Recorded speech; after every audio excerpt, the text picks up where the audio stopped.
ជាអ្នកឯងមកបំផន់ត្រឹមតែប៉ុណ្ណឹងអ្នកឯងបំផន់ខ្ញុំសូមជូនសារទៅអ្នកឯងសូមកុំបំផន់ការភ្លេចភ្លាំងប្រវត្តិសាស្ត្រវង្វេងប្រវត្តិសាស្ត្រឬបំភ្លៃប្រវត្តិសាស្ត្រអ្នកឯងធ្វើមិនបានទេកិច្ចព្រមព្រៀងបារាំងសៀមអមដោយផែនទីកាលពីឆ្នាំ1907ណែឯងត្រូវតែគោរពបើណែឯងមិនគោរពទេគឺស្មើនឹងចោល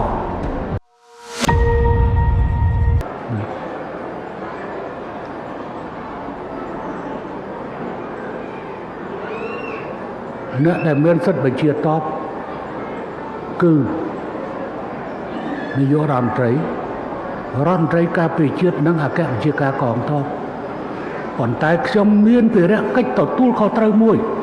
ក្នុងឋានៈជាពលរដ្ឋឬក្នុងឋានៈជាមេដឹកនាំខ្ញុំជាមនុស្សទី2បន្ទាប់ពីព្រះមហាក្សត្រមកគឺប្រធានព្រឹទ្ធសភារួឯងដែលជាមេដឹកនាំរបស់ប្រទេសតើខ្ញុំមានការចាំបាច់ដើម្បីទៅកាន់អគ្គបញ្ជាការកងទ័ពខ្លួនឯងទេសូម្បីតែអំណាចនាយករដ្ឋមន្ត្រីដែលខ្ញុំធ្លាប់កាន់38ឆ្នាំក៏ខ្ញុំលះបង់ខ្ញុំតែងតាំងអគ្គបញ្ជាការទ័ពខ្ញុំតែងតាំងមេជើងគោកឬក៏មេជើងអាកាសមេជើងទឹកតើមានការចាំបាច់ណាមួយដើម្បីឲ្យខ្ញុំត្រូវកាន់កងទ័ពអគ្គបញ្ជាការកងទ័ពខ្លួនឯងនេះបើសូម្បីតែតំណែងនាយករដ្ឋមន្ត្រីក៏ខ្ញុំសុខចិត្តចោលគ្មានការចាំបាច់ទេបងប្អូនគ្រាន់តែនិយាយលេងជាមួយខ្ញុំថាហៅខ្ញុំថាជាអគ្គភស្តុភារជាន់ខ្ពស់ខ្ញុំក៏ទទួលយកដោយការពេញចិត្តដើម្បីផ្គប់ផ្គង់កងទ័ពវាយចោលជីវភាព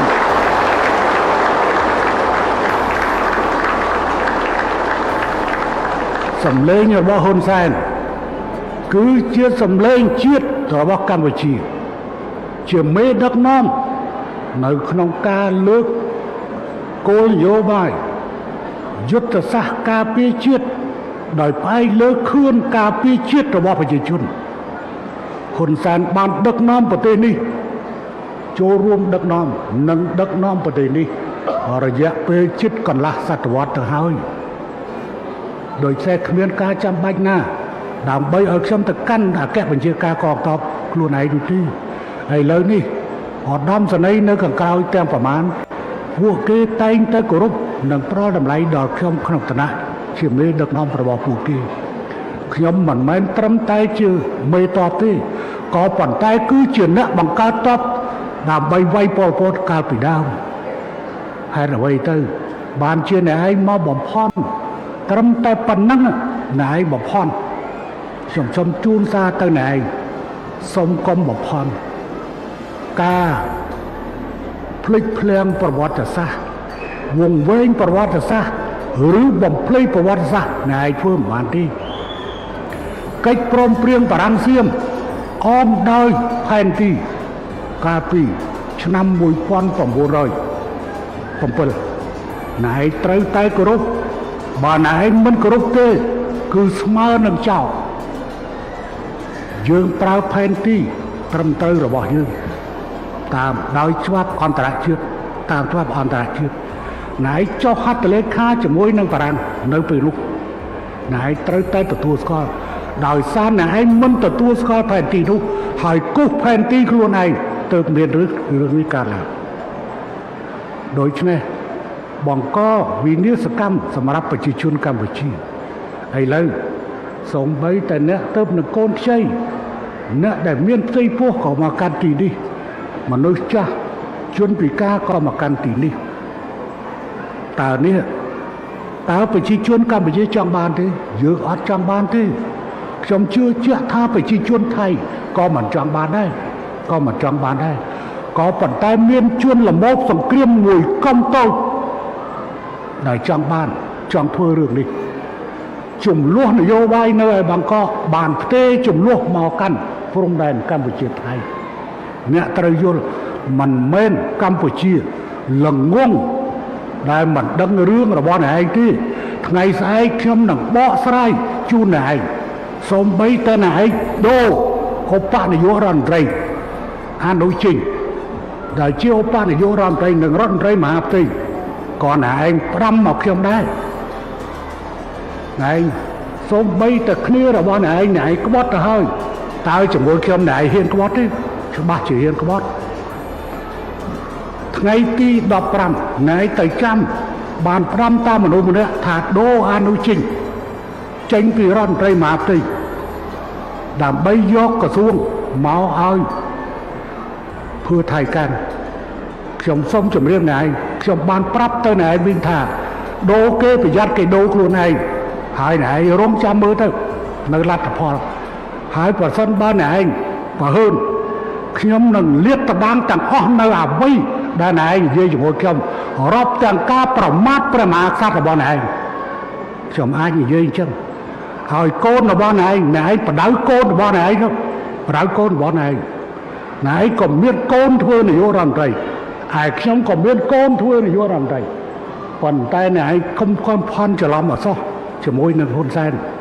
កុំផន់ច្រឡំខ្ញុំទទួលខ្ញុំអត់មានជំពាក់គុណថៃសូម្បីអ្វីមួយជាតិនឹងជាតិរឿងមួយប៉ុន្តែរឿងបុគ្គលគឺអត់ទេខ្ញុំអត់មានជំពាក់គុណណាទេពាក់គុណថៃទេប៉ុន្តែពួកក្រុមណាឯងជំពាក់គុណខ្ញុំមិនទាសគុណទេតែអ្វីដែលខ្ញុំចង់បានគឺតំណែងតំណងស្មើភាពគ្មានការឈ្លានពានគ្នាគ្មានការជឿជែកគ្នាតែប៉ុណ្ណឹងទេតើអ្នកយល់ទេហើយបើអ្នកចង់បានបន្ថែមអ្នកឆ្លើយតបយុគនឹងដើម្បីខ្ញុំប្រមូលព័ត៌មានហើយខ្ញុំវាយមកចានចេញនៅថ្ងៃស្អែកខ្ញុំអាចពន្យាពេលធ្វើដំណើរទៅទីក្រុងភ្នំពេញដើម្បីខ្ញុំនិយាយខ្ញុំអាចយកពេល4ទៅ5ម៉ោងដើម្បីនឹងនិយាយរឿងនេះហើយផ្សាយបន្តតែម្ដងហើយថ្ងៃនេះខ្ញុំគ្រាន់តែបញ្ចេញបន្តិចដើម្បីរងចាំមើលអ្នកឯងប្រតិកម្មយ៉ាងម៉េចយប់នេះខ្ញុំសូមជម្រាបថាអ្នកឯងបានមកស្នាក់នៅផ្ទះខ្ញុំរស់នៅផ្ទះខ្ញុំហើយអ្នកឯងបានពឹកពាក់អ្វីខ្លះអ្នកឯងនិយាយជាមួយខ្ញុំអ្វីខ្លះសូម្បីតែជនជាតិរបស់អ្នកឯងក៏អ្នកឯងក្បត់អញ្ចឹងអ្នកឯងមិនខ្លាចក្បត់ជាមួយខ្ញុំទេខ្ញុំយល់រឿងនេះព្រោះរឿងវាបានកើតឡើងអញ្ចឹងណាអ្នកឯងគួរតែបដៅកូនរបស់អ្នកឯងទៅហើយកូនស្រីរបស់អ្នកឯងគួរតែត្រូវបានគេហៅថាត្រូវបានកុំប្រមាថអ្នកដទៃប៉ុន្តែអ្វីដែលវាបានកើតទៅហើយយើងសង្ឃឹមរងចាំថា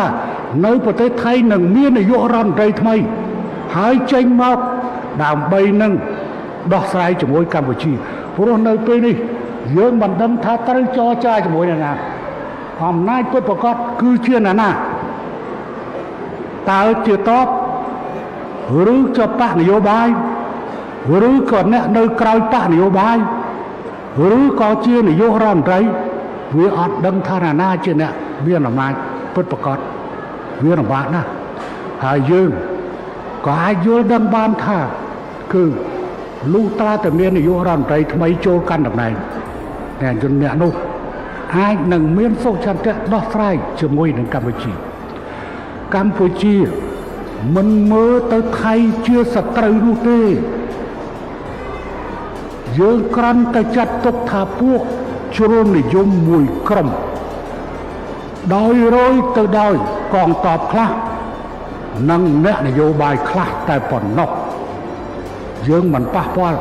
មិនថាអាវក្រហមមិនថាអាវលឿងមិនថាអាវសម្រាប់ពណ៌នោះទេយើងធ្វើការគ្រប់ជាមួយតួអង្គទាំងអស់ដែលចូលមកគ្រប់គ្រងប្រទេសថៃយើងមិនរំពឹងថាគ្រប់ត្របកនេះបកនោះយើងមិនដែលធ្វើកិច្ចការងារនោះទេត្រង់ដែលឯងពឹងពាក់ខ្ញុំយ៉ាងម៉េចសុំខ្ញុំពិគ្រោះយោបល់យ៉ាងម៉េចខ្ញុំមានធ្វើបើសិនជាអ្នកឯងចង់ឲ្យខ្ញុំបញ្ចេញនៅថ្ងៃស្អែកខ្ញុំក៏នឹងបញ្ចេញនៅថ្ងៃស្អែកអំពីអ្វីខ្លះដែលអ្នកឯងបានធ្វើជាមួយខ្ញុំហើយបានប្រាប់ខ្ញុំរាប់ទាំងការប្រមាថព្រះមហាក្សត្ររបស់អ្នកឯង អាហ្នឹងខ្ញុំកន់តែជូនសារប៉ុណ្ណឹងទេជូនសារប៉ុណ្ណឹងឥឡូវបកមកបងប្អូនយើងនេះ